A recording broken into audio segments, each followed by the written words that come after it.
Bonjour, aujourd'hui nous nous retrouvons en vidéo pour travailler sur les solides, donc une notion en géométrie. Nous allons voir les différents solides, comment les reconnaître et le vocabulaire associé à ces solides. Pourquoi c'est important de savoir reconnaître les solides? Eh bien parce que les solides, il y en a tout autour de nous dans notre environnement, dans la maison, dans la classe, dans la rue, etc. Et c'est important de pouvoir les nommer et de savoir ce qui nous entoure. Et bien sûr, cela vous aidera pour plus tard dans les plus grandes classes puisque vous apprendrez à construire le patron des solides, à les dessiner et à les créer vous-même. Alors avant de s'attaquer aux solides, il faut d'abord savoir faire la différence entre un solide et un polygone. Pour cela, je vous renvoie à ma vidéo sur les polygones disponible sur la chaîne YouTube. Là, les figures qui vont s'afficher à l'écran ne sont pas des solides, ce sont des figures planes, des polygones. Nous avons par exemple le carré, nous avons le rectangle, le cercle est une figure plane, mais pas un polygone puisqu'on se rappelle que les côtés ne sont pas tracés à la règle et il n'y a pas d'angle. Et enfin, le triangle. Ça, ce sont les polygones et les figures planes à connaître, mais nous allons maintenant passer aux solides et voir leurs différences. Déjà, qu'est-ce qu'un solide? Un solide, c'est une figure qui est en volume, qui est en 3D, qu'on peut tenir dans ses mains, qu'on peut manipuler. C'est quelque chose en volume. Voici deux exemples de solides. Et nous allons voir leur nom dans les prochaines diapositives. Avant de passer à la découverte des différents solides qui existent, il est important de connaître le vocabulaire qui y est associé. Ici, nous avons trois éléments différents dans ce solide qu'on va apprendre à reconnaître. Tout en bas, là où la petite flèche montre le petit point, il s'agit du sommet.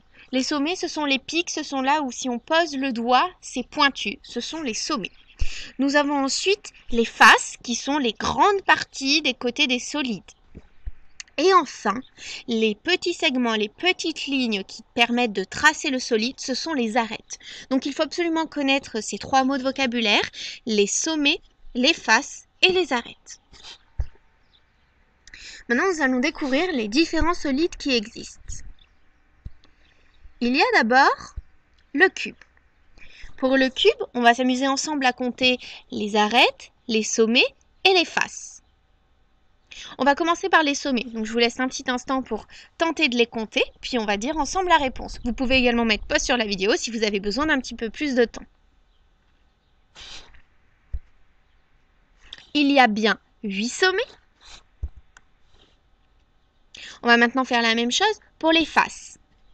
On va compter le nombre de faces. On rappelle que les faces, ce sont les grandes parties qui sont sur les côtés du solide.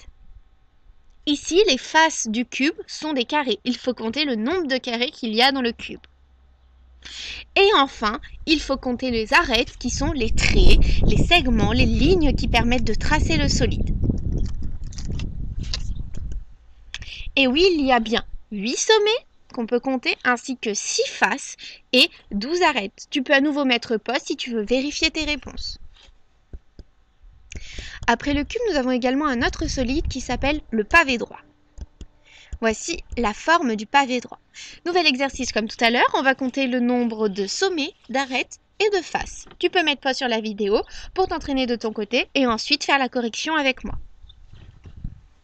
Dans ce pavé droit, il y a bien 8 sommets qui sont donc les petits points rouges, il y a 6 faces qui sont des rectangles et il y a 12 arêtes. Encore un nouveau solide, nous avons les pyramides.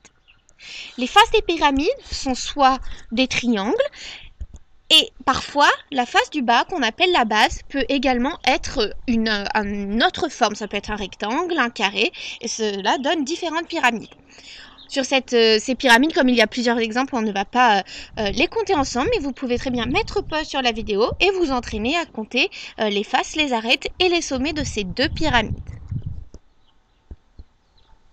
Enfin, il existe d'autres solides, puisque je viens de vous montrer les trois principaux solides à connaître, le cube, le pavé droit et la pyramide. Il en existe trois autres qu'on va voir dans cette vidéo, qui sont la sphère, également le cylindre, et enfin le cône. Un petit rappel qui vous met tous les solides sur la même page pour bien voir leurs différences. Je vous propose 2 activités pour finir cette petite séance. Vous pouvez tout à fait chercher dans votre maison, dans votre jardin, lorsque vous vous promenez, des solides autour de vous. Et vous pouvez également, je vous propose une activité de manipulation, prendre de la pâte à modeler ainsi que des cure-dents ou des allumettes et vous amuser à construire les solides en volume en assemblant les allumettes pour faire les arêtes et la pâte à modeler qui permettra de joindre les arêtes entre elles pour faire les sommets. Voilà, j'espère que cette vidéo vous aura aidé à comprendre ce qu'étaient les solides et je vous souhaite une bonne continuation.